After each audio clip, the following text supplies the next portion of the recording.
Hi guys, tonight's video is on threatened and endangered. By the end, by the end of this video, you should be able to define threatened species, define endangered species, explain ways that species become both threatened and endangered, give examples of endangered species, and explain what groups and what legislation are working to protect threatened and endangered species. So the Endangered Species Act was passed by U.S. Congress in 1973. Remember how we talked about that first Earth Day in 1970? It kind of spurred some different legislation, including the Endangered Species Act. And its purpose was to protect and recover species that are at risk of going extinct, and also protect the ecosystems or the habitat that they depend on. So species are listed depending on how at risk they are of extinction. The U.S. Fish and Wildlife Service and the National Marine Fisheries Service are the two government agencies that enact the Endangered Species Act. So they're in charge of it. So the Endangered Species Act defines threatened and endangered species as threatened species are a species that's likely to become endangered in the near future. Well, what does endangered mean? That means a species that is in danger of extinction throughout all or a significant portion of its range. So extinction means that there's none left, right? So things that are endangered, that's a real possibility that they could go extinct. And threatened is that they're in danger of becoming endangered. And as of January 2013, the U.S. Fish and Wildlife Service has listed 2,054 species worldwide as endangered and threatened, and of those, 1,436 occur in the United States. Here are some examples of endangered species that occur in North Carolina. At the top left here, this is northern flying squirrel. And in the middle on the top here, this is red cockaded woodpecker.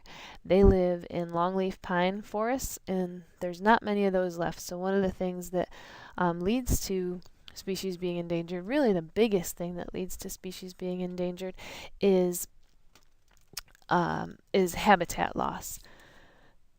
This is called the St. Francis butterfly. This is a red wolf. And so red wolves used to be numerous across North Carolina, and now they went almost extinct, and then they were reintroduced a couple decades ago, and they're in eastern North Carolina. And so another reason why species become endangered is by overharvest. So too many are killed by humans. And that's the case also for the loggerhead sea turtle.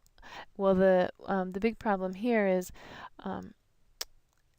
habitat loss, also especially for their nesting areas. So these turtles come to shore and they nest in the sand, and because of human infringement on the coast, their eggs aren't surviving as much, and so these loggerhead sea turtles are endangered. And then this is a green pitcher plant, also endangered because of habitat loss. So habitat loss and overharvest are the big things leading to endangerment. So how do we protect threatened and endangered species? The ESA, the Endangered Species Act, makes it against the law to take a threatened or endangered species without a permit. And taking, what that means is you can't harass them, harm them, pursue them, hunt, shoot, wound, kill, trap, capture, or collect them. Pursue means like chase them, basically. And that sounds weird, but like whale watching boats, they a lot of times are under pretty strict rules that they can't follow endangered species of whales really, really close, because it can kind of stress them out, and it might interfere with their survival or reproduction.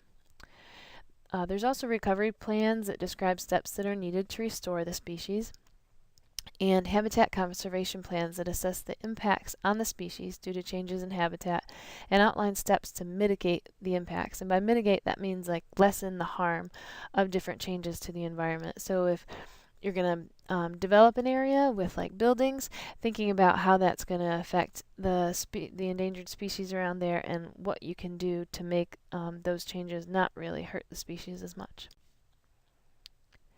So the Endangered Species Act is a United States thing, but there's also this Convention on International Trade in Endangered Species, or called CITES, and that's where 175 nations agreed to prevent species from becoming um, endangered or extinct due to international trade. So you can't bring endangered species across national borders. So you can't import or export species that are endangered. And the Endangered Species Act, part of it is the implementation of the U.S.'s participation in this international CITES. So go back and make sure that you can do these 5 things outlined for you here: defining threatened and endangered species, explaining how they become endangered, giving examples, and explaining the groups and the legislation working to protect them. So make sure you have some notes on that. I'll see you tomorrow.